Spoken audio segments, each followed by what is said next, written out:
اوستا اوستوپیروف مربی شناخته گشتین و پدر جهانپهلوان توجیک کامرانشاه اوستوپیریان در یک صدمه مرگاور که باعث مرگ ساکن 50 ساله خوجند شده است عیبدار می شود.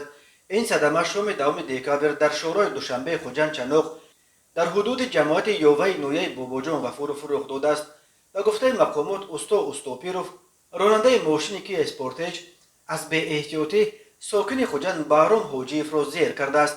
در ریاست وزارت کارهای داخلی در ولایت سوغد به رادیوی آزادی گفتند که اوستا اوستوپیروف با ماشینش پیادهگرد بهرام حاجیف 50 ساله را که از طرف راست به چپ را میگذشت پخش کرده است. در نتیجه پیادهگرد از زخم‌های برداشتش وفات کرده است.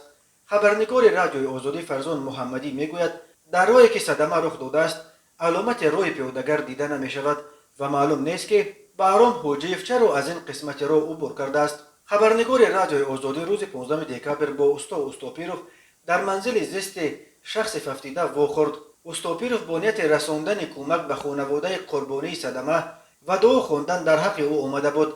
نخواسته است که در نوار صحبت کند. بهادر حاجیف پسر بهرام حاجیف در صحبت به رادیوی آزادی گفت که آن شام منتظر بازگشت پدرش از کار بودند ولی به جای پدر آن شام خبر مرگش رسید. بهرام حاجیف در کارخانه سما به حیث استای بلخ کار میکرده است. حالا این خانواده برای مرگ پدر جبران طلب دارند. اوستا اوستوپیریان بر اساس ماده 212 یعنی ویران کردن قاعده های حرکت در راه که از بی احتیاطی سبب مرگ انسان شده است متهم می شود.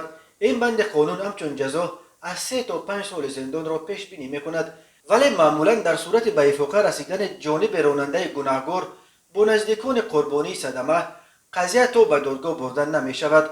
اوستا اوستوپیروف پدر گشتینگیران نامدار کامرانشاه و فریدون اوستوپیریان و مربی شناخته گشتین است. وی در نویه جبو رسول و شهر خوجند مکتب‌های ورزشی دارد.